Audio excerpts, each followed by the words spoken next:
Hey guys, it's Will here, welcome back to the channel. Tonight just going to be talking a little bit about this guy here, my big mech with the Shokk attack gun.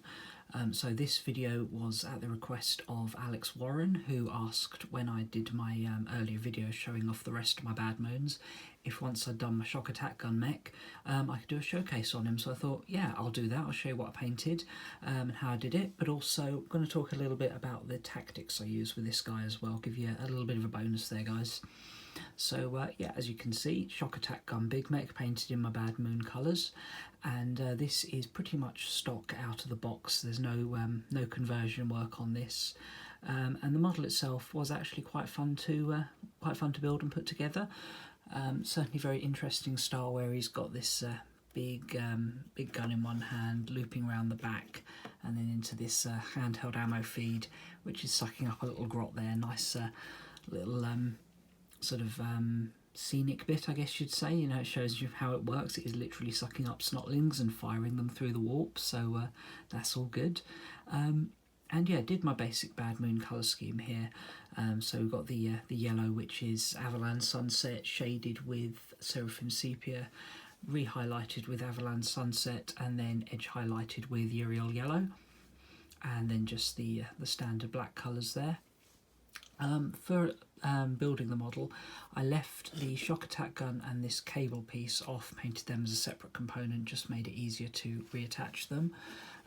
But also wanted to do, as this is one of my HQ models for my army, a few more little fancy flourishes on this, because there's some good opportunities for this on here. So as you can see, I've got this little like lightning-y type thing here on this energy bit here, and obviously the spirals on the gun.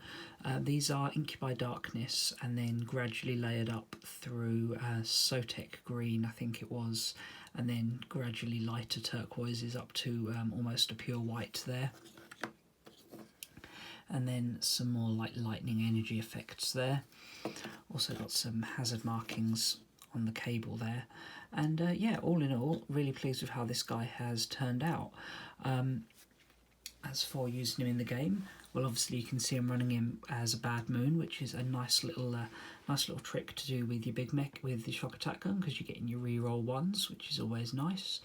And you do have the option to use the showing off stratagem to fire him twice, which isn't terrible, but not really that big a deal. I think there are better things in the army to fire twice with. Plus, you can actually get more shots out of him for cheaper if you use or cheaper in terms of stratagems. So if you're using the Vigilus detachment Dread Mob, that allows you to give him the relic, the souped up Shocker. So it does cost you 1 CP to make the Vigilus Dread Mob, but it doesn't actually require you to take any dreads, although it only benefits mechs, dreads, cans, Gorkanauts. You don't actually have to take any of those to do it, but obviously you're going to want to take something. And yeah, I take this guy mainly to get the souped up Shocker, which is essentially a normal Shokk attack gun, but with double the number of shots, so you're rolling 2d6 rather than 1d6, which not only gives you more potential for shots, but also generally makes your averages higher, because 2 dice will tend to average out each other. If you get a low roll on one, chances are you'll probably get a high roll on the other. So you can expect something between 5 to 9 shots out of this guy on average. But, you know, if you get lucky, you might get 12 shots. You get really unlucky, you might get 2. Other than that, he doesn't really need a lot of kit. Just give him the souped up Shocker and away you go. You could use the the Mordaka stratagem on him to give you 5s or exploding Daka results. But I'd only really do this if you're firing at -1 to hit, because then or possibly more than -1 to hit, you know, try to shoot down a flyer or something, because then you're effectively boosting his hits. But I think there are, again, better things in a typical bad moon list to use that on. Tank busters, looters, even a big 30-man mob shooter boys, just get more out of the stratagems than that. He really just needs the souped up Shocker, sit him near the back of the board and have him start picking things off. I wouldn't generally make this guy my warlord. You know, in typical orc list, you're going to want 2 battalions to get all the CP, so you're going to have a bunch of other characters. I'd usually make the warlord a war boss, so he can get the most out of what's it called, Follow Me Lads, or alternatively a Death Killer War Trike with Follow Me Lads if you're going for a more vehicle approach to your assault. This guy I tend to just leave at the back and do the shooting. If he was going to be the Warlord, probably just something to make him more survivable as a Warlord trait. So the best armor Teeth can buy. Sounds like it's a relic, but it's actually a Warlord trait. You can give that to him. Gives him 4+ invuln save, might keep him alive a bit longer. But to be honest, with being a character and just sitting near the back behind all your boys, he's generally going to get left alone because most things can't target him. Although do watch out with a lot of the new Space Marine Vanguard stuff coming out with the sniper weapons.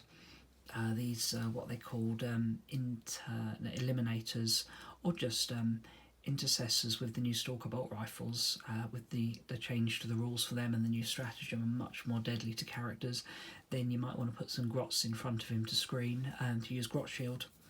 But generally I prefer to use my grot shields to shield off things like looters that are more easily to target anyway.